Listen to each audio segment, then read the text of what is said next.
बच्चों, आज हम वसंत पाठ्यपुस्तिका भाग 2 की कविता कठपुतली का अध्ययन शुरू करते हैं। इस कविता के कवि भवानी प्रसाद मिश्र हैं। तो भवानी प्रसाद मिश्र जी के बारे में हम कुछ जानकारी लेते हैं। तो उनका जीवन परिचय भी देख लेते हैं। भवानी प्रसाद मिश्र का जन्म 29 मार्च 1913 को होशंगाबाद जिले के टिगरिया गांव में हुआ। उनके पिता का नाम पंडित सीताराम मिश्र और माता का नाम गोमती देवी था। उनकी प्रारंभिक शिक्षा सोहागपुर, होशंगाबाद, नरसिंहपुर और जबलपुर में हुई। उन्होंने हिंदी, अंग्रेजी और संस्कृत विषय लेकर बीए पास किया।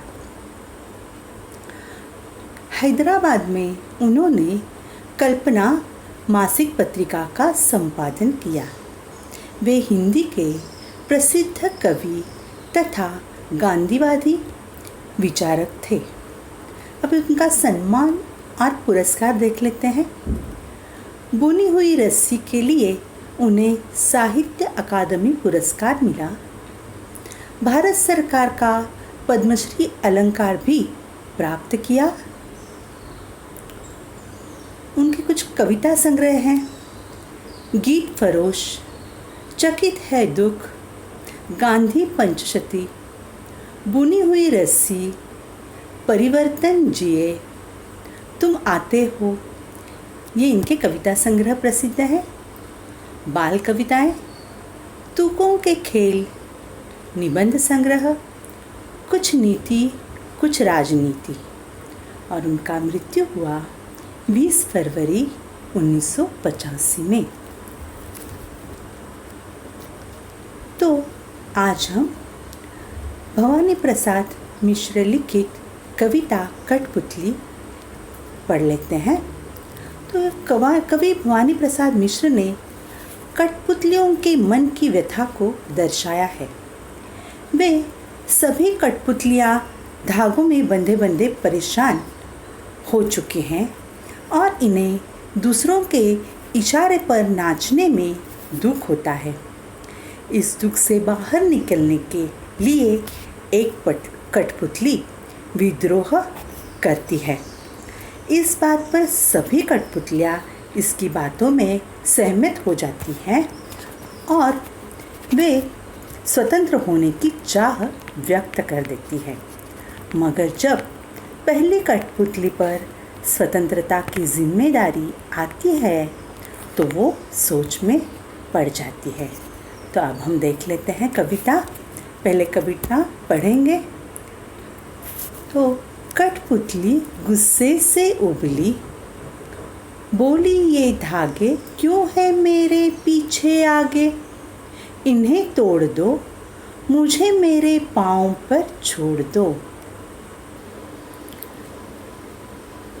सुनकर बोली और कठपुतलियाँ कि हाँ, बहुत दिन हुए हमें अपने मन के छंद छुए।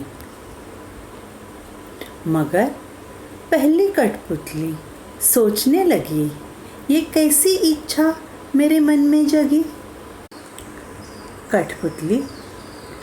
कठपुतली गुस्से से उबली, बोली ये धागे क्यों है मेरे पीछे आगे, इन्हें तोड़ दो, मुझे मेरे पाँव पर छोड़ दो। शब्दार्थ देख लेते हैं। कठपुतली यानी काठ से बनी पुतली जो सदा दूसरों के इशारे पर नाचती है। और काठ से बनी यानी क्या? काठ यानी लकड़ी से बनी हुई पुतली। मुहावरे हैं, गुस्से से उबलना यानी क्रोध आना, पाँव पर छोड़ देना यानी आत्मनिर्भर होना। तो अब हम इसका अर्थ देख लेते हैं। तो कठपुतली गुस्से में उबली, बोली ये धागे क्यों है मेरे पीछे आगे। अभी कवि कहता है कि कठपुतली धागे में बंधी हुई है और वह दूसरों के इशारे पर नाचती है। यह सोचकर वह क्या हो जाती है, बहुत क्रोधित हो जाती है, उसे गुस्सा आ जाता है, गुस्से से उबलती है। तो गुस्से से उबलना यानी क्या, तो क्रोध आना। हाँ, इसका अर्थ क्या है, क्रोध आना। अभी हम इस मुहावरे का वाक्य प्रयोग कर लेते हैं। तो परीक्षा में कम अंक मिलने पर माँ गुस्से से उबल पड़ी। क्या, परीक्षा में कम अंक मिलने पर माँ गुस्से से उबल पड़ी। तो उन्हें क्या आया, क्रोध आया, वे क्रोधित हो जाती है और वह कहती है कि उसके आगे पीछे धागे क्यों बंधे हैं। हाँ, तो इन्हें तोड़ दो, मुझे मेरे पाँव पर जोड़ दो। तो उनका कहना है कि इन धागों को तोड़ देना। हाँ, और तोड़ देने का वह आग्रह करती है और वह अपने पैरों पर खड़ा होना चाहती है, यानी आत्मनिर्भर होना चाहती हैं। हाँ, मुझे मेरे पाँव पर छोड़ दो, यानी पाँव पर छोड़ देना का मतलब है आत्मनिर्भर होना। यह एक मुहावरा है। अब वाक्य कर लेते हैं हम। बच्चों को अपना काम खुद करने के लिए उनके पाँव पर छोड़ देना चाहिए। तो ये आत्मनिर्भर होना चाहती है, उसे किसी के इशारे पर नहीं चलना है। हाँ, अपने इच्छानुसार उन्हें क्या करना है, जीना है। इच्छानुसार उन्हें अपना जीवन बिताना है। आगे देख लेते हैं। सुनकर बोली और कठपुतलियाँ कि हाँ, बहुत दिन हुए हमें अपने मन के छंद छुए। शब्दार्थ, और यानी दूसरी, और यानी क्या, दूसरी। मुहावरा देख लेते हैं। मन के छंद छूना यानी मन की बात समझना। तो सुनकर बोली और कठपुतलियाँ यानी पहली कठपुतली की बात सुनकर, और यानी कि दूसरी, तो दूसरी कठपुतलियों के मन में भी स्वतंत्र होने की इच्छा जाग उठती है कि हाँ, बहुत दिन हुए हमें अपने मन के छंद छुए, और वे भी उसकी हाँ में हाँ मिलाने लगती है और कहती है, सचमुच बहुत दिन हुए हमें अपने मन के छंद छुए, यानी बहुत दिनों से हमने अपने मन की बात समझी नहीं है। तो मन के छंद छूना, इसका मतलब क्या है, मन की बात समझना। ये मुहावरा है। अभी वाक्य प्रयोग कर लेते हैं इस मुहावरे का।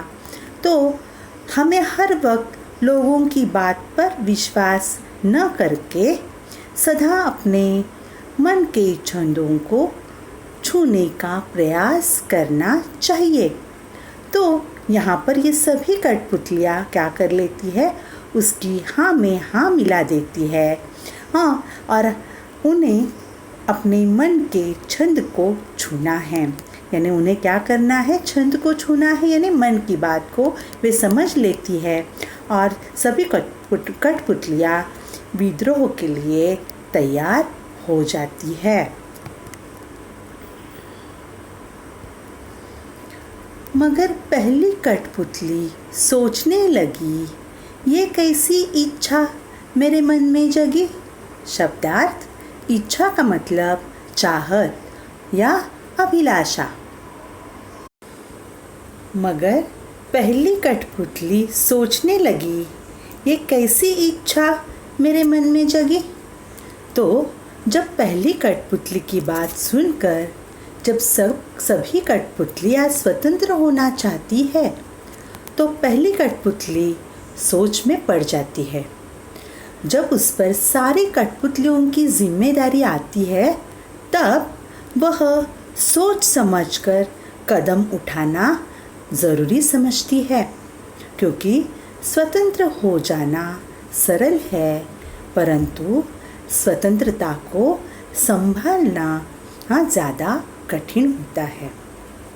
यह बात वह जानती है और इसीलिए वह सोच में पड़ जाती है।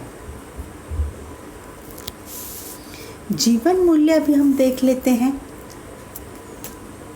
स्वतंत्रता सभी को अच्छी लगती है।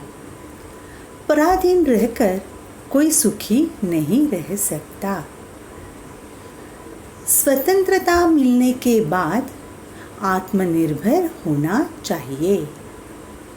नेक्स्ट है, आज़ादी हासिल कर अपनी ज़रूरतों के लिए दूसरों पर आश्रित नहीं रहा जा सकता। स्वतंत्र होने के बाद स्वावलंबी होना भी ज़रूरी होता है। तो हमने क्या सीख लिया, ये देख लिया अभी जीवन मूल्य में। तो देखो, पहला है स्वतंत्रता सभी को अच्छी लगती है। मतलब तो स्वतंत्र जीवन में मनुष्य कितना भी मुश्किलों का सामना कर लेगा, परंतु दूसरों पर पराधीन रहकर वह सुखी नहीं रह सकता।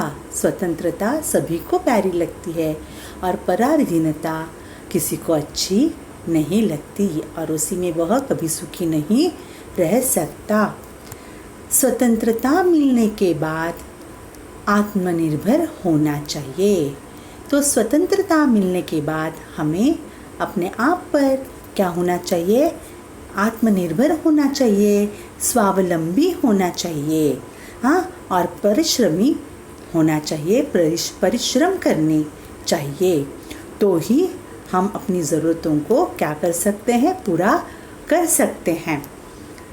आज़ादी हासिल कर अपनी ज़रूरतों के लिए दूसरों पर आश्रित नहीं रहा जा सकता।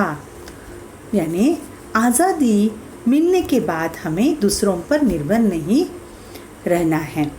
तो एकजुट होकर हमें क्या करने हैं, सभी को साथ में लेकर हमें कार्य करने हैं और दूसरों पर आश्रित नहीं रहना है। दूसरों पर कभी भी क्या नहीं रहना है, आश्रित नहीं रहना है। हाँ, तो आगे है, स्वतंत्र होने के बाद स्वावलंबी होना ज़रूरी होता है। स्वतंत्र होने पर स्वावलंबी भी होना है, क्योंकि किसी पर क्या नहीं होना है, निर्भर नहीं रहना है। तो स्वावलंबी हो जीना है, अपना जीवन स्वावलंबी जीना है। तो ये बात हमें क्या करनी है, ध्यान में रखनी है। तो यही हमने इस कविता में जान लिया, देख लिया। अभी हम प्रश्न उत्तर देख लेते हैं। तो पहला प्रश्न है, कठपुतली को गुस्सा क्यों आया? उत्तर है, कठपुतली को धागे से बांधकर रखा जाता था। वह इस बंधन से स्वतंत्र होना चाहती थी और अपने पैरों पर खड़े होना चाहती थी। धागे से बंधे रहना उसे पसंद नहीं, इसलिए उसे गुस्सा आया। दूसरा प्रश्न, कठपुतली को अपने पांव पर खड़े होने की इच्छा है, लेकिन वह क्यों नहीं खड़ी होती? उत्तर है, कठपुतली को अपने पांव पर खड़ी होने की इच्छा है, किंतु वह खड़ी इसलिए नहीं होती क्योंकि उसके पास स्वतंत्र रूप से खड़े हो सकने की क्षमता नहीं है। जब सारी कठपुतलियों की स्वतंत्रता की जिम्मेदारी उस पर आती है, तो उसे यह लगता है कि कहीं उसका यह कदम सबको मुसीबत में ना डाल दे। तीसरा प्रश्न है, पहली कठपुतली की बात दूसरे कठपुतलियों को क्यों अच्छी लगी? उत्तर है, पहली कठपुतली की बात दूसरे कठपुतलियों को इसलिए अच्छी लगी क्योंकि स्वतंत्रता सभी को प्रिय होती है।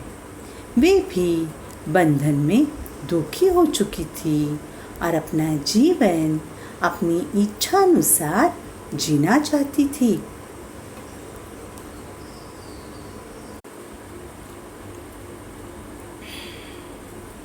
अभी हम भवानी प्रसाद मिश्र जी की और एक कविता पढ़ लेंगे। तो उस कविता का नाम है बुनी हुई रस्सी। तो इसी कविता को उन्हें साहित्य अकादमी पुरस्कार मिला था। तो सुन लो बच्चों, बुनी हुई रस्सी यह कविता।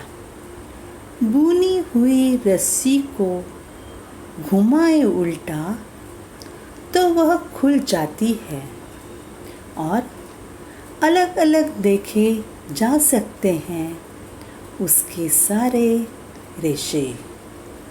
मगर कविता को कोई खोले ऐसा उल्टा तो साफ नहीं होंगे हमारे अनुभव इस तरह।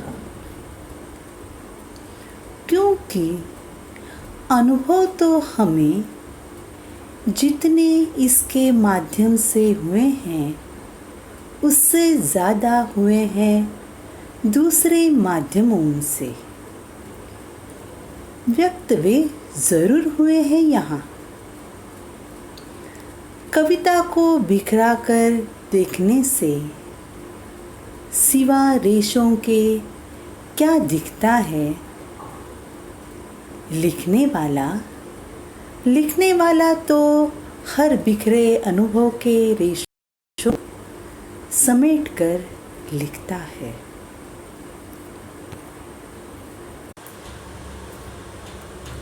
अभी जो कविता हमने पढ़ ली, उस कविता में कवि कहना चाहते हैं कि यदि हम रस्सी को उल्टा घुमाएं तो उसकी प्रत्येक रेशा अलग अलग हो जाती है। यहाँ पर कविता भी शब्द रूपी रेशों से गूंथी हुई है, लेकिन यदि हम इसे उल्टा घुमाएं तो हर अनुभव बिखर जाता है। जबकि कवि तो अनुभवों के रेशों का समेट कर कविता लिखता है। क्या होता है? कवि तो अनुभवों के रेशों को समेट कर कविता लिखता है। तो आपको कविता का यह भावार्थ समझ में आया होगा। तो यहीं पर अपनी कविता समाप्त हो रही है।